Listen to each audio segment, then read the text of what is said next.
Hi guys, good evening, gabi na, and late na tayo guys. Anong oras na?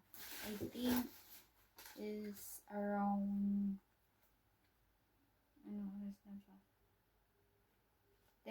10:30. Magka-10:30 na. So guys, meron akong dalang sushi. Naalala niyo last week, kumain na naman ako ng sushi. Pero, this Sunday, wala akong off day. So, hindi ako makakain ng sushi. Ayan. Alam niyo ba guys? Super duper mura lang to. Charot. So, $5 to. $5. $6. $5. Oh my god. Nag-ano na siya, malikit. Malikit siya, malikit. And then guys, meron akong nakuha galing sa DBS. DBS, ayan.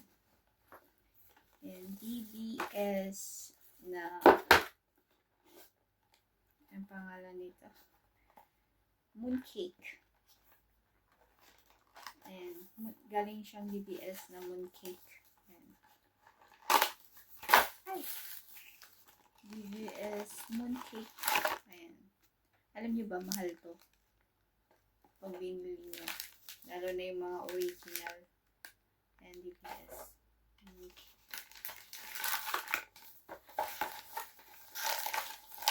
Takip eh.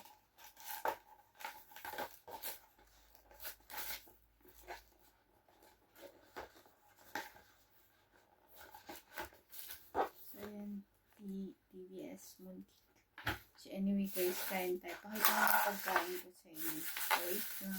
Ito, medyo namantika. Pakita ko. Ayan guys. Ayan. Ayan. Ayan. So, yan guys.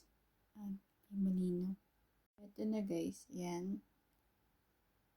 Ayan. Hindi ko alam ang pangalan yun eh. May mga pangalan sila actually. Pero hindi ko na yan. Basta yung sausawan ko. So, kain tayo. So, ayan na guys. Mag-pray muna tayo bago tayo kakain.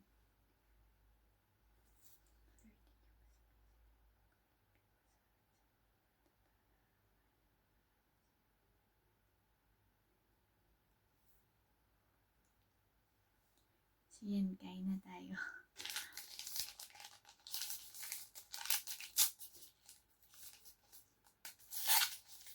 Sa Sunday kasi, hindi ako makakalabas, hindi ako makakabili ng ganitong sushi.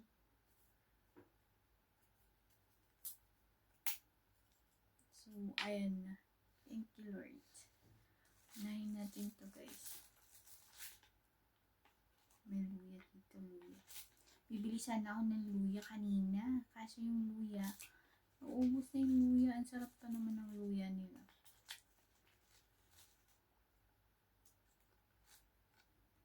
Paborito ko kasi yung luya ng Japanese. Yan. Yan, kain tayo. Ang sarap.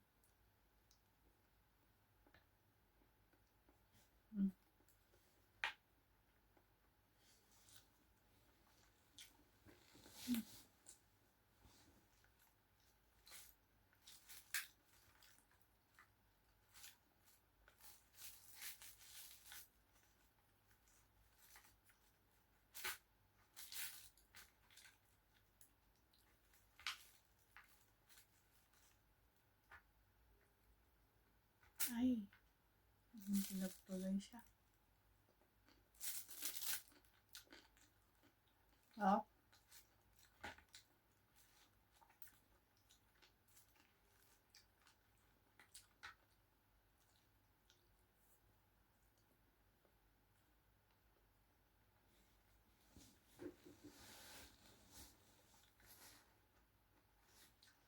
Sa yung ng ano,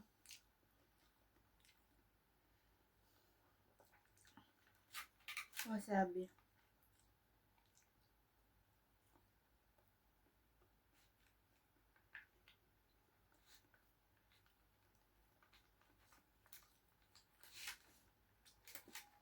Ito lang maganda sa abroad. Kapag nasa abroad ka,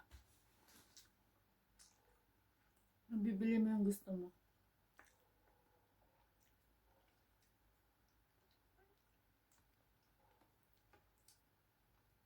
Pag nasa abroad ka, yung mga pagkain na hindi mo nakakain sa Pilipinas, makakain mo na kasi may pera ka na.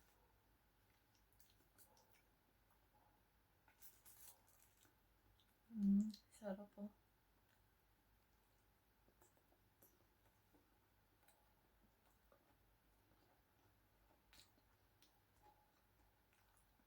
Tumatawag sa akin.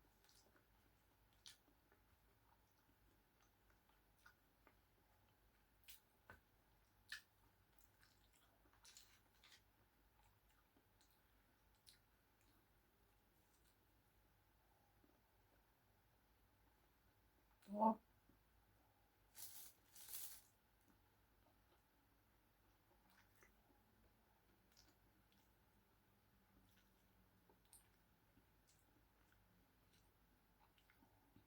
Meron akong artistang pinsan sa Japan.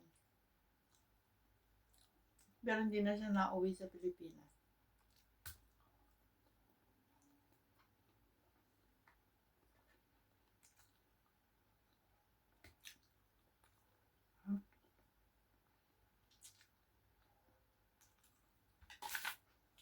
May tumatawag.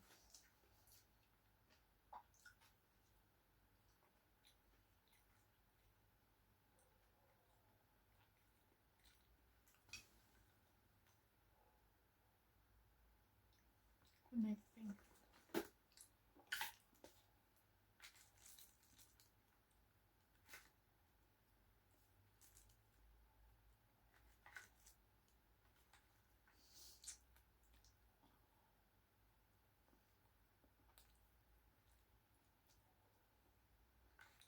Mahirap kumain kapag may brace. Kasi yung brace, dumidikit yung mga kanin dito sa mga metal. Kailangan ko pa palang next month.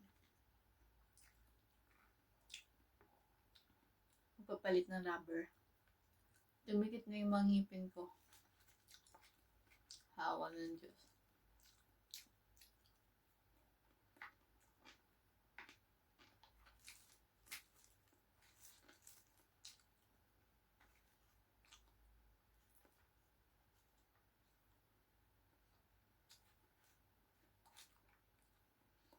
Anyway guys, dito ko na-end yung vlog kasi hindi ko na kayang ubusan. Bye guys and God bless.